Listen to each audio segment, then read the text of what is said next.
Welcome to Children's of Alabama PedsCast. I'm your host, Dr. Corey Cross. In recent years, endocrinologists at Children's of Alabama have seen a drastic increase in the number of young patients with severe hypertriglyceridemia. This is extremely elevated triglycerides, levels that can pose serious health risks if left untreated. To address this, Dr. Ambika Ashraf was selected to join a group of leading national experts in developing a new framework and a new tool for managing this condition. Today, we are lucky enough to have Dr. Ashraf here with us to discuss the challenges of hypertriglyceridemia, both in patients and clinicians, and to explain how this new framework and tool can help. Thank you so much for joining us. It's a pleasure to be here. Thank you. It's my understanding that the prevalence has greatly increased. What are you seeing? That's a great question. High triglyceride is becoming increasingly common in youth.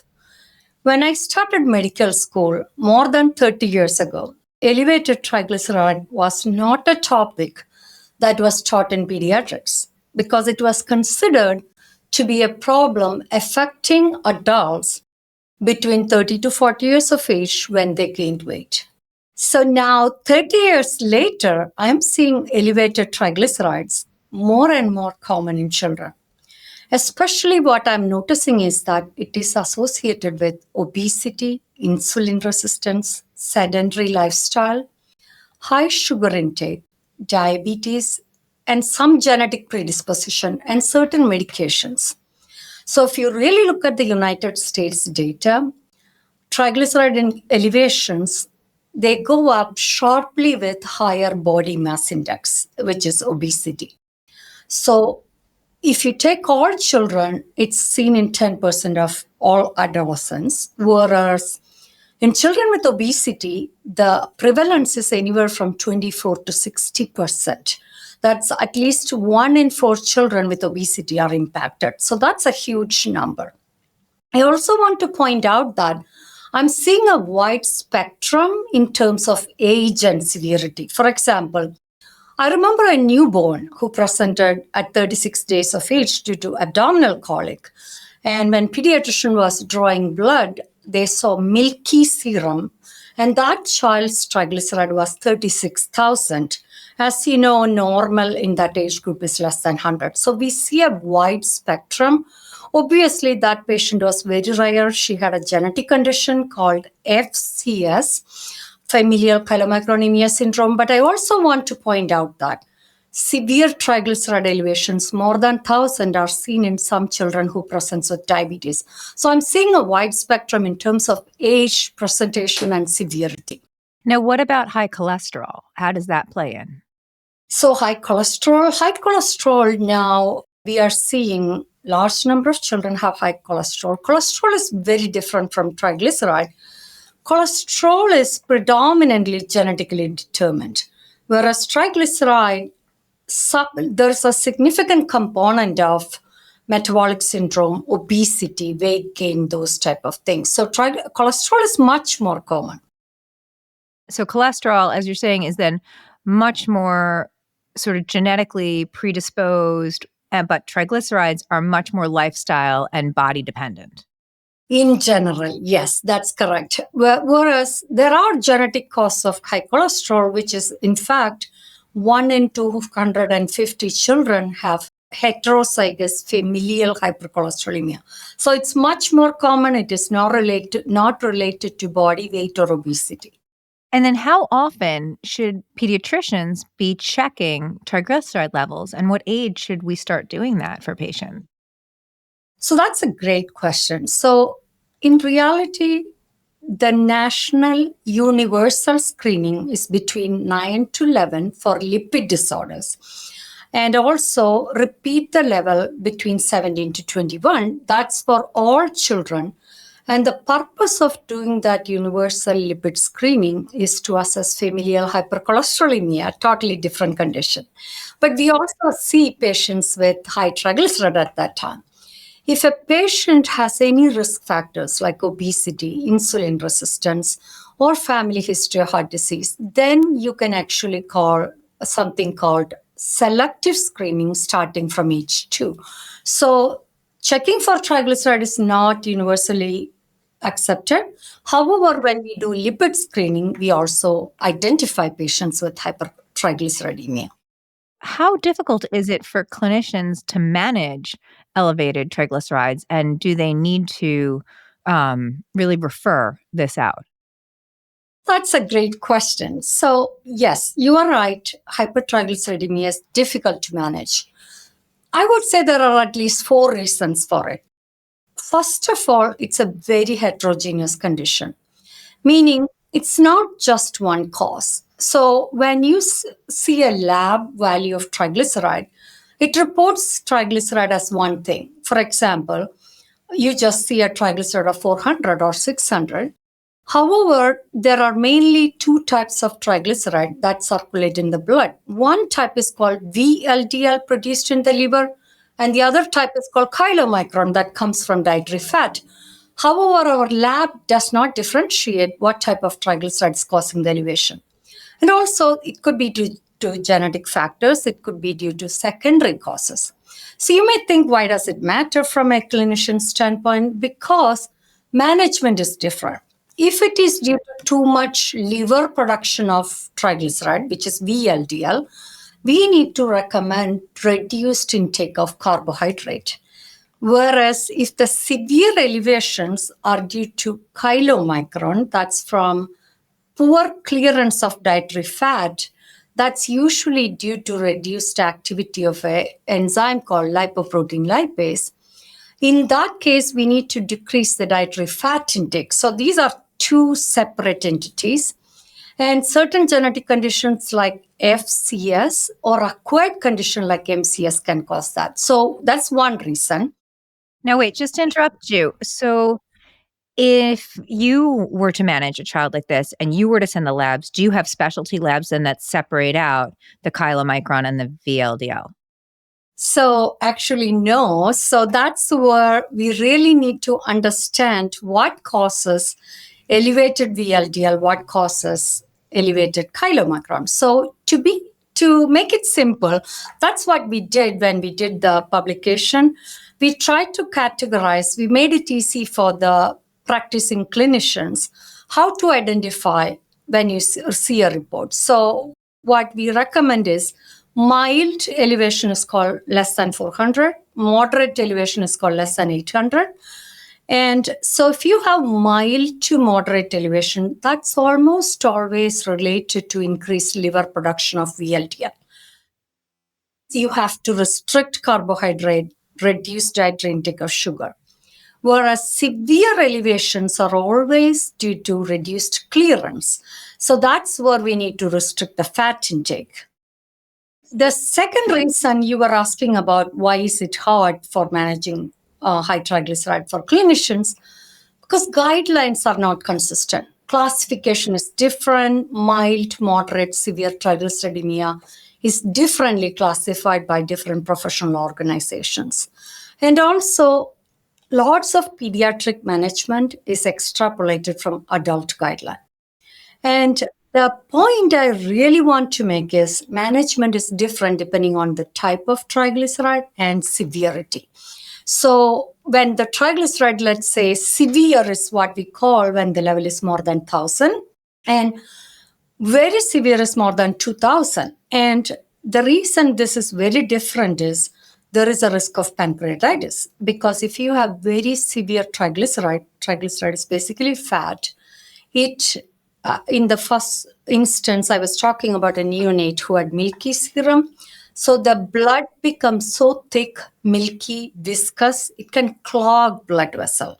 So, and also when the triglyceride level is more than 2,000, medications do not work. So most conditions, we think as the severity increases, we can use some magical medications.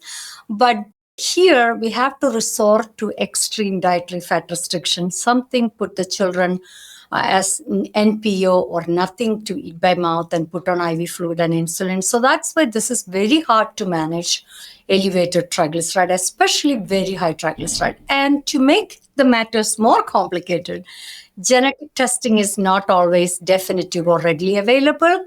So that is why the distinction matters, because management is different, but we don't have the necessary tool. So between multiple etiologies, inconsistent guidelines, and diagnostic uncertainty, one size fits all does not apply to elevated triglycerides. That makes sense. And so you referred to it a little bit. You and a mentee developed a framework, basically to help clinicians, I think, manage this condition. It was published in current atherosclerosis reports. Can you tell us a little bit more about the framework and the scoring tool? So I think the scoring tool is what you just referred to, right? The less than 1,000, 2,000. That is the scoring tool, correct? Little bit different. So I would say yes, my mentee and I work together. We recognized how confusing it is, triglyceride management. So first of all, we wanted to give clinicians a clear stepwise approach. So this is where this was centered around three key factors. So first, we categorized management based on triglyceride level, mild, moderate, severe. Then we tried to attach it into based on underlying mechanism, mild and moderate related to overproduction of VLDL in the liver, and severe impaired clearance of triglyceride, or is it both increased production and decreased? Then we try to align each category with actionable management goals. For example, mild to moderate elevation. And because we are trying to tackle the cardiovascular risks, such as preventing heart attack and myocardial infarction and fatty liver. So this is where we try to focus on lifestyle, secondary causes, such as diabetes medications. And in this category, we clearly outline the management strategy as sometimes using statins if needed. And then when we go to the moderate category, which is more than 400, but less than 1,000, the risk of pancreatitis increases as the levels go up because of the blood vessels clogging. Here, in addition to the lifestyle, you can also think about medications like fibrates, omega-3 fatty acids, control the secondary causes like diabetes, encourage weight loss. And then when it comes to severe hypertriglyceridemia, prevention of pancreatitis is the ultimate goal, because as the triglyceride goes up, more than 1,000, pancreatitis risk is 5%. As the level is more than 2,000, the risk is almost 10 to 20%. And pancreatitis can be life-threatening. So this is what me and my mentee did. We kind of classified it in such a way that it's easy for clinicians to cut through ambiguity. Like they can quickly identify the category, understand the mechanism, and take right action steps. Whereas when I talk about the tool, that's a broader sense, because we realized, so until now, what we were talking about was classifying all types of triglyceride.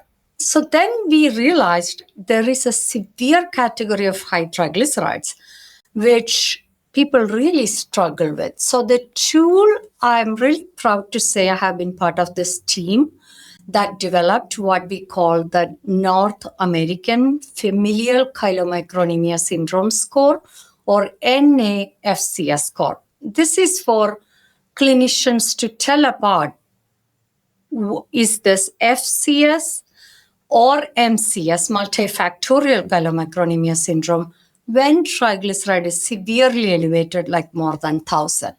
And so the tool helps clinicians to make that diagnosis?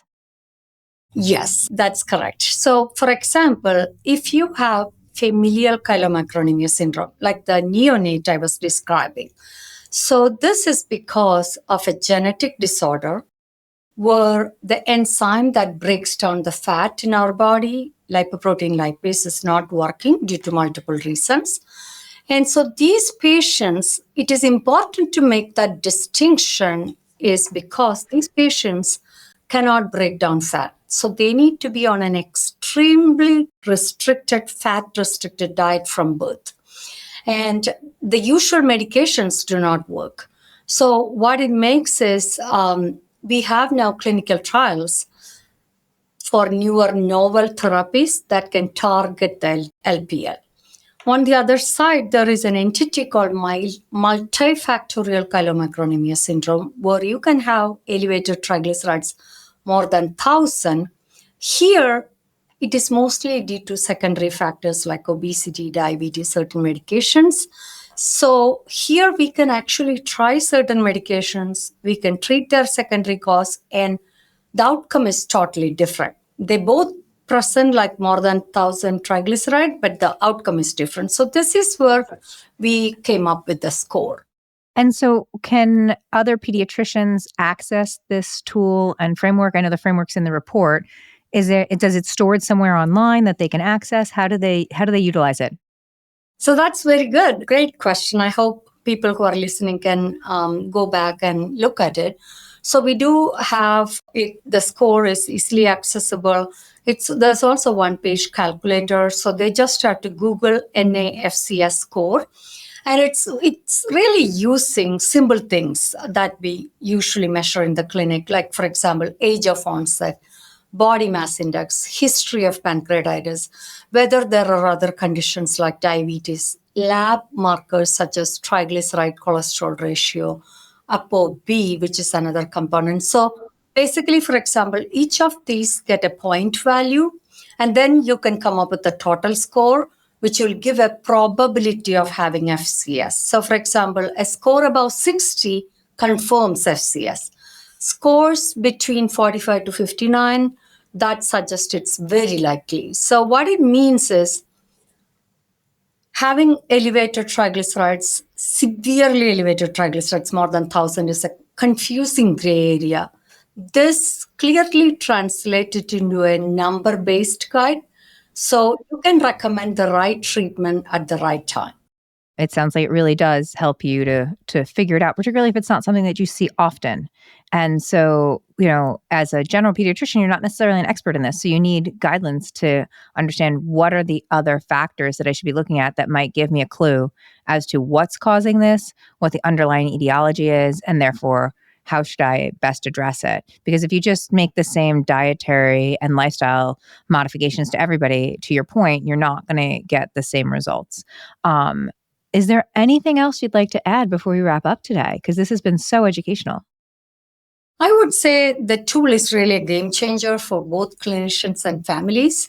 So it reduces a lot of stigma because we can really tell a family this is not a lifestyle failure. It's a genetic condition. That's incredibly validating. And for patients with a confirmed diagnosis, that opens the door to support groups, clinical trials, and treatments designed for rare diseases. And I also want to point out that if you remember one thing, mild to moderate elevation of triglyceride is from liver overproduction of triglyceride, which means we need to reduce the carbohydrate intake, cut down on the sugary drinks, fast-acting processed food, carbohydrate reduction, lifestyle is key here. And also, mild to moderate elevations of triglyceride is the cause of heart disease later on. So they increase the risk of heart attack, myocardial infarction. So because of that, we really need to be careful. Whereas severe elevations increase the risk of pancreatitis. And so this is something to think about and whenever you are dealing with any type of triglyceride elevation. That all makes a lot of sense, and it'll be interesting to see as this goes on and as people are utilizing the tool and the framework, how much more frequently we do the labs early, because we do test for cholesterol. We are testing for like high blood pressure and everything. We're seeing this all sort of start younger and younger. So our basic tests are becoming different at these just well-check appointments. So it'll be interesting to see as we are able to find these things earlier, how that changes the outcome. Because as we all know, dietary restrictions and modifications are easier to do when you're sort of starting in the beginning than when you're starting and it's been going on for so long. It's so much harder to change that sort of habitual behavior. So this will be interesting to follow. Thank you so much for taking the time to speak with us today. Well, thank you so much for this opportunity. Thank you.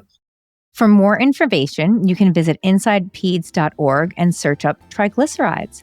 That concludes this episode of Children's of Alabama PedsCast. If you found this episode helpful, please share it on your social channels and be sure to check out the entire episode library for other topics that might be of interest to you. Please remember to subscribe, rate, and review. And thank you for listening to this episode of PedsCast.